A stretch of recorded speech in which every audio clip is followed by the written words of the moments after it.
আসসালামু আলাইকুম viewers, welcome to my channel. You are watching tech Bakhtiyar. So বরাবরের মধ্যে চলে আসলাম নতুন একটি ভিডিও নিয়ে।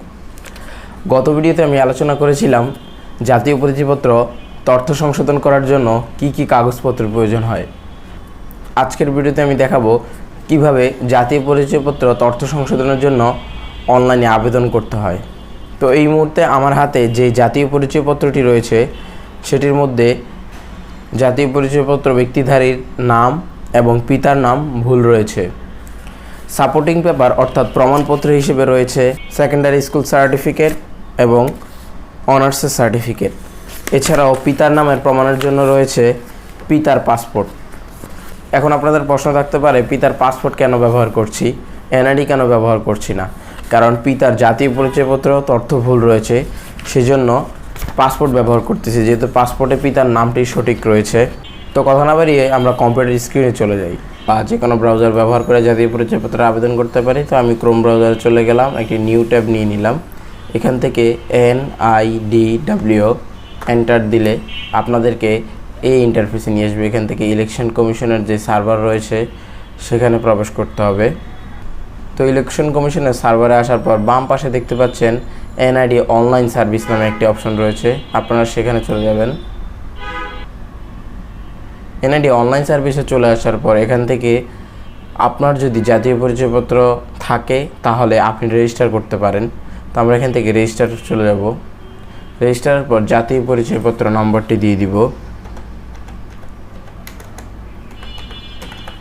নিচে দেখতে পাচ্ছেন জন্ম তারিখের যে ঘরটি রয়েছে সেখানে আপনি আপনার জন্ম তারিখটি দিয়ে দিবেন এবং নিচে যে ক্যাপচাটি রয়েছে সেটি সঠিকভাবে লিখে সাবমিট বাটনে ক্লিক করবেন। সাবমিট বাটনে ক্লিক করার পর আপনাদেরকে এখানে নিয়ে আসবে। এখান থেকে ডান পাশে দেখতে পাচ্ছেন বর্তমান ও স্থায়ী ঠিকানা নির্বাচন করুন, প্রদত্ত তথ্যটি যাচাই করা হবে। অর্থাৎ আপনি জাতীয় পরিচয়পত্র যখন করেছেন বা ভোটার হয়েছেন তখন আপনি যে বর্তমান ও স্থায়ী ঠিকানা ব্যবহার করেছেন সেটি সঠিকভাবে সিলেক্ট করতে হবে। যদি সিলেক্ট করতে না পারেন তাহলে আপনাকে ঢুকতে দেওয়া হবে না, কারণ লেখাই রয়েছে প্রদত্ত তথ্যটি যাচাই হবে। এই তথ্যটি আপনারা 3 বারের বেশি ভুল দিয়ে ট্রাই করলে আপনাদের অ্যাকাউন্টটি লক হয়ে যাবে। আমরা এখান থেকে আমাদের তথ্যটি দিয়ে দিলাম, ঢাকা বিভাগ, ঢাকা জেলা, এখান থেকে টঙ্গীবাড়ি উপজেলা সিলেক্ট করে দিলাম। তারপর পরবর্তী ধাপে চলে আসলাম। পরবর্তী ধাপে চলে আসার পর মোবাইল নম্বর পরিবর্তন এবং বার্তা পাঠান দুইটি অপশন রয়েছে। আমরা এখান থেকে মোবাইল নাম্বার পরিবর্তনে চলে যাব। তারপর আমাদের যে নাম্বারটি রয়েছে সেটি লিখে দিব। তারপর এখান থেকে বার্তা পাঠানো ক্লিক করব। ক্লিক করার পর আপনাদেরকে এখানে নিয়ে আসবে। এখান থেকে যাচাইকরণ কোডটি দিয়ে বহালে ক্লিক করে দিতে হবে। তারপর আপনাদেরকে এই প্রোফাইল নিয়ে আসবে। এখান থেকে আপনারা প্রোফাইলে চলে যাবেন। প্রোফাইলে গিয়ে এখান থেকে ডান পাশে উপরে দেখতে পাচ্ছেন এডিট অপশন রয়েছে, এডিটে ক্লিক করবেন। এডিটে ক্লিক করার পর বহালে ক্লিক করবেন। এই পর্যায়ে আপনারা যে তথ্যটি সংশোধন করবেন সেই সংশোধনের উপর টিক মার্ক বসাতে হবে। তো আমরা ফার্স্টেই নাম সংশোধন করব, সেই জন্য নামের ওপর টিক মার্ক বসালাম। টিক মার্ক বসানোর পর নিচে দেখতে পাচ্ছেন আপনি লেখাটি এডিট করতে পারছেন। এখান থেকে আমরা মোহাম্মদ মিজানুর রহমান রয়েছে, সেটাকে আমরা ফুল ফর্মে লিখব। মোহাম্মদ যখন শর্ট ফর্মে ছিল, এখন আমরা ফুল ফর্মে মোহাম্মদটি লিখব।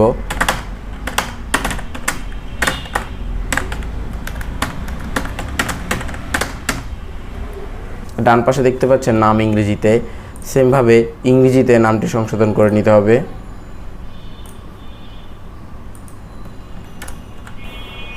তারপর চলে আসি আমরা পিতার নাম সংশোধন করব। এখান থেকে পিতার নামের বাম পাশের টিক চিহ্ন বসিয়ে দিলাম। আমাদের পিতার নাম এটি হবে, মোহাম্মদ মীর হোসেন। এখান থেকে পরবর্তী ধাপে চলে যাবেন। পরবর্তী ধাপে আসার পর বর্তমানে জাতীয় পরিচয়পত্রে যেই তথ্য বিদ্যমান রয়েছে এবং ভবিষ্যতে যেই তথ্য আপডেট আসবে সেটি আপনারা প্রিভিউ দেখতে পাবেন। এখান থেকে আপনারা পরবর্তী ধাপে চলে যাবেন। পরবর্তী ধাপে আসার পর you have total deposit 0 BDT, অর্থাৎ আপনার কোনো টাকা এখনও পর্যন্ত আপনার জাতীয় পরিচয়পত্রের এগেনস্টে জমা হয়নি। আপনারা এখান থেকে জাতীয় পরিচয়পত্রের বিতরণের ধরন রেগুলার এবং স্মার্ট কার্ড। আপনারা যদি রেগুলার কার্ড হয়ে থাকে তাহলে রেগুলার ক্লিক করবেন, আর যদি স্মার্ট কার্ড হয় তাহলে স্মার্ট কার্ডে ক্লিক করবেন। যেহেতু আমি রেগুলার কার্ড অর্থাৎ স্মার্টের যে আগের কার্ডটি রয়েছে সেটির আবেদন করব, সেই জন্য রেগুলারে ক্লিক করলাম। এখান থেকে পরবর্তী ধাপে চলে গেলাম। পরবর্তী ধাপে ক্লিক দেওয়ার পর এখানে আপনার যে জাতীয় পরিচয়পত্র সংশোধনের আবেদন ফি রয়েছে সেটি শো করবে। সংশোধনের উপর ডিপেন্ড করে আপনার জাতীয় পরিচয়পত্র ফি উঠানামা করতে পারে। এই নিয়ে আমার ভবিষ্যতে একটি ভিডিও আসবে, আপনারা আমার চ্যানেলটি সাবস্ক্রাইব করে রাখেন, তাহলে ভবিষ্যতে সেই ভিডিওটি দেখবেন ইনশাআল্লাহ। তো আমি আমার মোবাইল দিয়ে জাতীয় পরিচয়পত্রের ফি প্রদান করব, সেই জন্য আপনি আপনার মোবাইলের বিকাশ, রকেট, নগদ, সেরকম যে কোনো একটি অপশন ব্যবহার করতে পারবেন। তো আমার যেহেতু বিকাশে ব্যালেন্স রয়েছে আমি বিকাশে চলে গেলাম। নিচে দেখতে পাচ্ছেন পে বিল। পে বিলে যাওয়ার পর উপরে 1000 লিখে সার্চ দিবেন, অথবা নিচে আসলেই দেখতে পারবেন NID সার্ভিস নামে একটি অপশন রয়েছে। তো NID সার্ভিসে চলে যাব।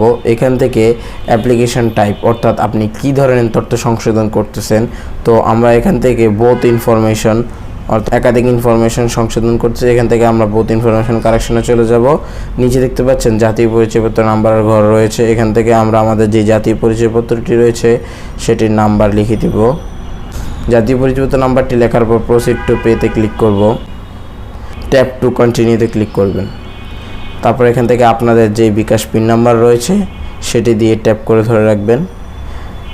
Your pay bill is successfully অর্থাৎ আপনার পে বিল সাকসেসফুল হয়েছে। এখান থেকে নেক্সটে চলে যাবেন। তারপর ডাউনলোড রিসিট, আপনি যে পেমেন্ট করেছেন তার একটি প্রমাণ হিসেবে আপনার এই PDFটি থাকবে। আপনারা দেখতেই পাচ্ছেন আমার অরিজিনাল পে 230 টাকা, সাথে যোগ হয়েছে 6 টাকা চার্জ, অর্থাৎ 236 টাকা টোটাল আমার বিকাশ অ্যাকাউন্ট থেকে কেটে নিয়েছে। তো আমরা মোবাইলে টাকা জমা দিয়ে ফেলেছি। জমা দেওয়ার পর এখানে আসে পরবর্তী ধাপে ক্লিক করবেন। ক্লিক করার পর আপনাদেরকে পরবর্তী ধাপে নিয়ে আসবে, আবার পেছনে চলে যাবেন। এখান থেকে দেখবেন ইউ হ্যাভ টোটাল ডিপোজিট 230 টাকা BDT, অর্থাৎ আপনার 230 টাকা অনলাইনে জমা হয়েছে। এখান থেকে পরবর্তীতে ক্লিক করে দিবেন। ক্লিক করার পর কাগজপত্র অথবা নথিপত্র অর্থাৎ আপনার যেই প্রমাণগুলো রয়েছে সেগুলো এখানে আপলোড করতে হবে। তো আমাদের প্রমাণগুলো আমরা আগে থেকে স্ক্যান করে নিয়েছি। এখান থেকে খুঁজে বের করতে হবে SSC কোথায় লিখে রয়েছে। তো SSC পেয়ে গেছি। এখান থেকে আপলোড বাটনে চলে যাবেন। তো SSC সার্টিফিকেট আপলোড করে দিলাম। আমার যে অনার্সের সার্টিফিকেটটি রয়েছে সেটি আপলোড করব। তো এখান থেকে আপনারা খুঁজে বের করবেন প্রভিশনালের কোনো অপশন রয়েছে কিনা। প্রভিশনাল সার্টিফিকেট একটি অপশন রয়েছে, সেখান থেকে আপনারা আপলোড বাটনে চলে যাবেন। আপলোড বাটনে গিয়ে আপনার যে প্রভিশনাল অর্থাৎ অনার্সের সার্টিফিকেটটি রয়েছে আর একটি প্রমাণ রয়েছে, সেটি হলো পিতার নামের প্রমাণ অর্থাৎ পিতার পাসপোর্ট রয়েছে। এখান থেকে আমরা আদার্স অপশনে চলে যাব। যেহেতু পিতার ডিরেক্ট পাসপোর্টের কোনো অপশন নেই, সেহেতু আমরা আদার্স অপশনে গিয়ে এখান থেকে আপলোড বাটনে ক্লিক করে ফাদার পাসপোর্ট আপলোড করে দিব। আপনারা দেখতেই পাচ্ছেন খুব সহজে ফাইলগুলো আপলোড হয়ে গিয়েছে। আপনাদের অনেক সময় আপলোড হতে প্রবলেম করে, সেজন্য রিসাইজ করে নিতে হয় ফাইলগুলো। তো ফাইলগুলো আপলোড হওয়ার পর এখান থেকে পরবর্তী ধাপে চলে যাবেন। পরবর্তী ধাপে আসার পর আপনাদেরকে একটি নোটিফিকেশন দিবে, আপনার পরিবর্তনগুলো নিশ্চিত করে সাবমিট করুন, অর্থাৎ আপনি পুনরায় দেখে নেবেন আপনার যে পরিবর্তনগুলো হচ্ছে সেগুলো সঠিক রয়েছে কিনা, এবং যে প্রমাণপত্র দিয়েছেন সেগুলো নিচে শো করবে। এখান থেকে আপনারা ডান পাশে সাবমিট বাটনে ক্লিক করবেন। সাবমিট বাটন ক্লিক করার পর প্রোফাইলে চলে যাবেন এবং দেখতে পাবেন আপনার একটি অ্যাপ্লিকেশন পেন্ডিং রয়েছে, অর্থাৎ আপনার আবেদনটি নির্বাচন অফিসে চলে গিয়েছে এবং সেটি পেন্ডিং অবস্থা রয়েছে। যখন ওনারা দেখে অনুমোদন করবে তখন এখানে আপনার আবেদনটি অনুমোদন হয়েছে এরকম একটি কথা আসবে এবং আপনাদের মোবাইলে একটি SMS চলে যাবে 72 ঘন্টা কিংবা 48 ঘন্টার মধ্যে, কিংবা এর থেকে বেশি সময়ও লাগতে পারে। ডান পাশে ডাউনলোড বাটনে ক্লিক করবেন। ডাউনলোড বাটনে ক্লিক করার পর আপনি যে জাতীয় পরিচয়পত্র সংশোধন করেছেন তার একটি প্রমাণ চলে আসবে। তো আপনারা দেখতেই পাচ্ছেন জাতীয় পরিচয়পত্র তথ্য সংশোধনের আবেদনের একটি ফর্ম চলে এসেছে এবং নাম্বার চলে এসেছে। এখানে যে ঘরটি রয়েছে ঘরের মধ্যে স্পষ্টভাবে বর্তমান জাতীয় পরিচয়পত্র যেটি রয়েছে ভবিষ্যতে যেটি হবে এবং সংযুক্ত দলিলপত্র হিসেবে আপনি যা যা দিয়েছেন এরকম একটি ফর্ম চলে আসছে। তো এই ছিল অনলাইন আবেদনের টোটাল প্রসিডিওর। আপনারা এইভাবেই অনলাইনে জাতীয় পরিচয়পত্রের জন্য ঘরে বসেই তথ্য সংশোধনের আবেদন করতে পারেন এবং মোবাইলের মাধ্যমে বিকাশ কিংবা রকেটের মাধ্যমে আপনারা পেমেন্ট প্রসিডিওর সম্পন্ন করতে পারেন। এবং অনলাইনে আবেদন করার পর আপনারা যে ফর্মটি দেখতে পেলেন এই ফর্মটি ডাউনলোড করে আপনার নিজের কাছে রেখে দিবেন, কারণ ভবিষ্যতে সেটি আপনার কাজে আসতে পারে। যতদিন পর্যন্ত NID কার্ড সংশোধন না হচ্ছে ততদিন পর্যন্ত সেটা আপনার প্রমাণ হিসেবে বহন করতে পারবেন যে আপনি অনলাইনে সংশোধনের জন্য আবেদন করেছেন। বাই দ্য ওয়ে, আরেকটি কথা না বললেই নয়, এই ফর্মটি কিন্তু প্রিন্ট করে জমা দিতে হবে না। আপনারা অনেকেই সেটি মনে করেন নির্বাচন অফিসে জমা দিতে হয়, এরকম কিছুই না। আপনারা জাস্ট অপেক্ষা করবেন, যে মোবাইল নাম্বারটি সার্ভারে বিদ্যমান রয়েছে সেই মোবাইল নাম্বারে ফিরতি SMS আসা পর্যন্ত অপেক্ষা করবেন। সেই SMS-এর উপর ভিত্তি করে পরবর্তী স্টেপে আপনারা পদার্পণ করবেন। যদি আপনাদের NID অনুমোদন হয়ে যায়, এর জাতীয় কোনো SMS আসে, তাহলে আপনারা অনলাইনে লগ ইন করলেই দেখতে পারবেন আপনাদের NID হয়ে গেছে। তো এই ছিল আজকের ভিডিওটি আপনাদের কাছে কেমন লেগেছে অবশ্যই কমেন্ট করে জানাবেন। আর যদি হেল্পফুল হয়ে থাকে তাহলে অবশ্যই আমার চ্যানেলটি সাবস্ক্রাইব করবেন। তো দেখা হচ্ছে পরবর্তী ভিডিওতে, সে পর্যন্ত ভালো থাকবেন, সুস্থ থাকবেন, আল্লাহ হাফেজ।